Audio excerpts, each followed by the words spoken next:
বালি নিবেদিতা সেতু টোল হয়ে লালবাড়ির সামনে ভয়াবহ দুর্ঘটনায় মৃত্যু হয় 4 জনের। বালি নিবেদিতা সেতু টোল হয়ে লালবাড়ির সামনে ভয়াবহ দুর্ঘটনায় মৃত্যু হয় 4 জনের।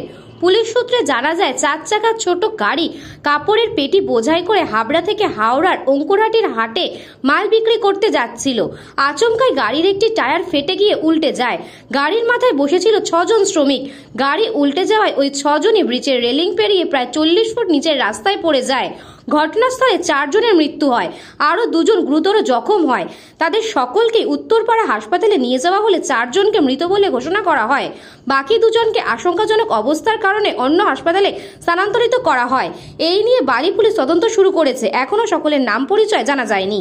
আমি দেখেছি এখানে 3টে বডি পড়েছিল, এখান থেকে ওপর থেকে পড়েছে 3টে বডি পড়েছিল, আরও ওখানে কোথাও পড়েছিল, তাও অতটা খেয়াল পড়েনি। তা 3টে বডি এখানে পড়েছিল। 3টে বডি এখানে থানার সব প্রশাসনে পুলিশ ছিলেন। হ্যাঁ, তাদেরকে হাসপাতাল নিয়ে গেল? তাদের হাসপাতাল নিয়ে গেছে।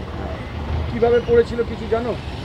পড়েছিল, একজন সোজা হয়ে পড়েছিল, একজন উপর হয়ে পড়েছিল, এরকমভাবে পড়ে যাচ্ছিল ওরা। সে অঙ্কুরহাটির গাড়ি, বোধহয় ওই সবজি না, ওটা ওই হাটের গাড়ি, জামা কাপড়, এই কাপড়ের গাড়ি ছিল। হ্যাঁ। ব্যুরো রিপোর্ট, নিউজ বঙ্গ টাইম।